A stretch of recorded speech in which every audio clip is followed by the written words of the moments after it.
Some of the features of object-oriented programming are things called encapsulation, inheritance, and polymorphism. Now, we went through them in the overview lecture, but it might be easier to go through it again with some examples. So what we're going to do, we're going to create a new class, and we're going to call it customer.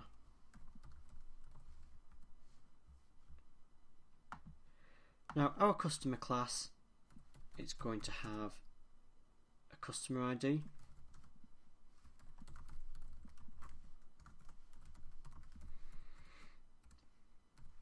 and it's going to have a name.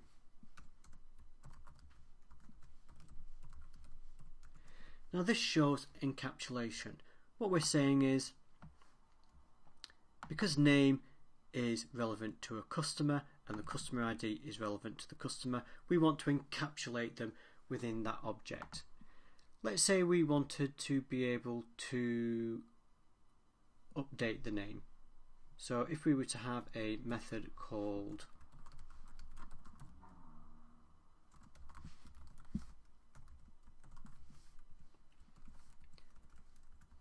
and we would simply have name, let's just start public void name equals new name. Now, we've encapsulated the functionality within the class itself. What we wouldn't want to do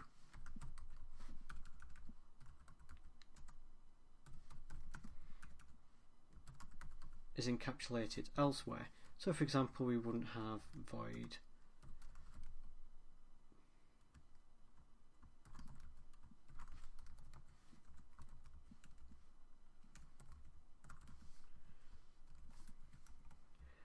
and then if we wanted to update the customer class, actually do it through by calling a related class, because that's not encapsulated. The update name is only really related to the customer, so we only want to keep it as part of that customer. Inheritance is about creating base classes that we can use to extend for other classes. So for example, we might have public supplier, and a lot of that code might be exactly the same.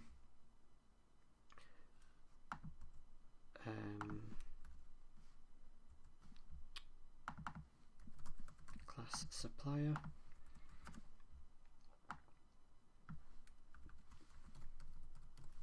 now this is a lot of code. We're duplicating a lot of code when we don't necessarily need to do. So what we can do instead is we can create a base class called person that contains the name and the method.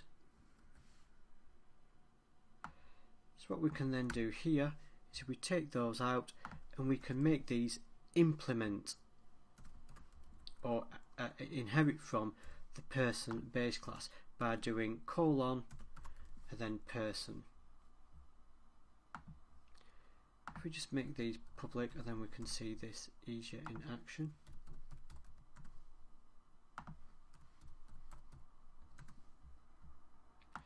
So what you will see in our program now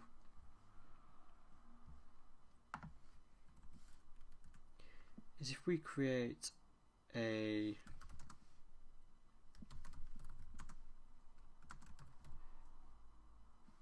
my library dot customer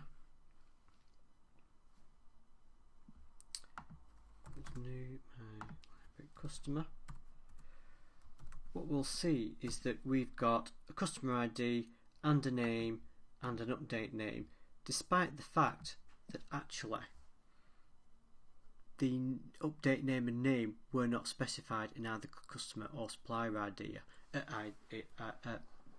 classes, and that's because they have implemented that person class. Similarly, we could have that as supplier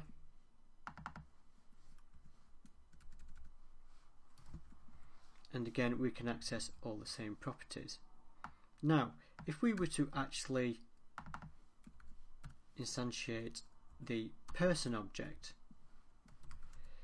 you'll see now that we've only got the name and update name. There is no ID property that we can access, and that's because the person class doesn't expose that method or property. We only get them when we actually use the customer or supplier classes. Now, quite often when you have a base class, you have that base class because you want to do just this, and you would never want to use the person class directly. You would always want to inherit from it and then use the inherited class. So what we can do to prevent somebody accidentally using the myPerson class is we can say public abstract class, and that allows us to inherit from the class, but it prevents us from instantiating the class. So again, all we can do now is we can create a customer, but we can't create, if we try to create a person, it would fail. And as you can see, we can now access all the properties.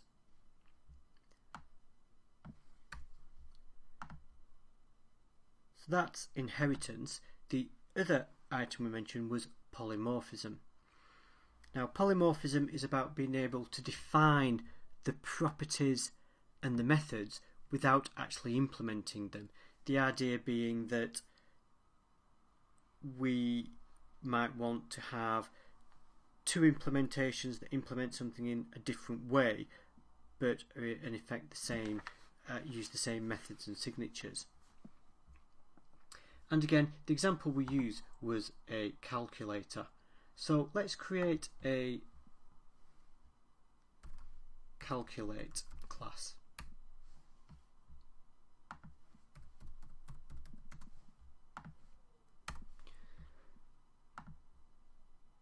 So in this class, we're simply going to have a single method that we will call perform calculation. So we would have, and it's going to take in number 1 and a number 2. Oops. Int n2. And so, for example, we might want to return n1 plus n2. So within our main program,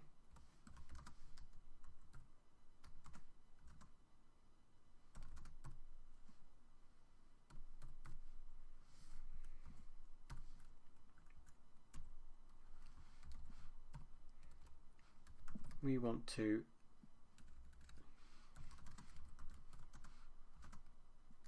add two numbers. We would say calc.perform calc, and we would enter in our two numbers. But obviously calculators do more than just add. They also want to divide, they want to subtract, and they want to do lots of other different things with the two different numbers. So what we could do is we could simply have perform add, perform minus, perform multiplication. But then at some point in the future you might decide there's another type of calculation you want to do, and it's not always the best way to have to keep adding more and more and more methods each time we want to, and having to recompile and redeploy the application each time. What's easier is if you can inject a different implementation as is needed, maybe as part of a different DLL or as part of a system update. So the way we do that is we use polymorphism, and the way we do that is we use something called an interface. So the easiest way to get started with an interface, if we right click our calculator class, let's just zoom in here, take our calculate class, go to refactor, and we can say extract interface. There's only one method, so we'll choose that one and say OK. Now what's happened, it's created a second file called iCalculate. And as you can see, so we've got interface, we'll just make that public, Again, we'll come to why we make it public in the next lecture. And we are defining int perform calc, which is a method. It takes 2 integers in and it returns an integer. We don't have to precede it with I. That is just a common practice that you do to denote it as being an interface. You'll notice there's no implementation here. It is merely what's called the method signature. If we go to our calculate class, you'll now see that just like when we inherit from a base class, we also inherit from an interface. And so now we have int perform calc n1 and n2. But what we can do now is we can say add calculate, and then let's just create another method called subtract and multiply. Now in the subtract we want to do a subtraction, and there we want to do times.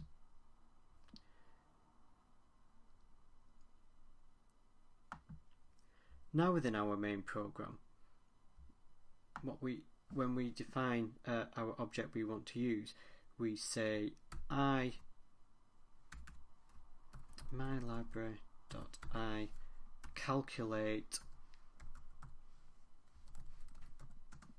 equals new. So we're defining an I calculate calc function equals new, but then we need to tell it which implementation we want to use. So we're going to use the add calculate.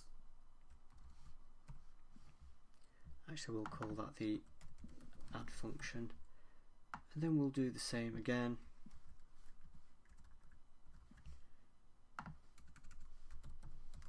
Subtract.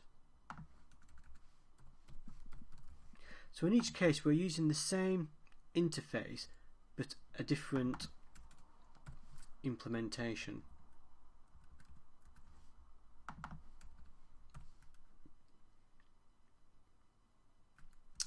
Multiply calculate. So now we can say add function 10, 10. Actually, we'll get rid of that because even though generally you wouldn't do it that way, we would have function. So equals function. Okay, so function dot perform calc. So as you can see now, at this moment in time we're doing the add calculate, and if we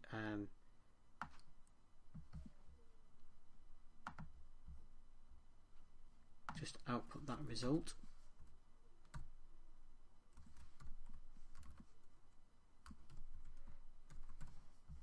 so because we're implementing the add calculate, and then when we run that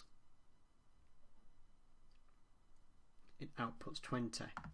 Now all we need to do is, if we change which method we use to the multiply calculate, you'll notice I don't have to change this line at all. It's still going to work. And now when we run it, we get a completely different answer because it's used a completely different implementation. So in the real world you wouldn't necessarily define these here. You might define them within a configuration file or some script logic or within a database, but in your main code you would perform all your work against an I calculate class, against the interface class, and in some other bit of code you would swap in or swap out the physical the concrete implementation as and when was needed. So as you can see, by using inheritance, encapsulation and polymorphism, it gives you huge amounts of flexibility in how to build software, and just starts you along the lines of being able to build software more modular. As we go further through the course, you'll see these principles put into real world practices, and you'll get an even better idea of how it all hangs together.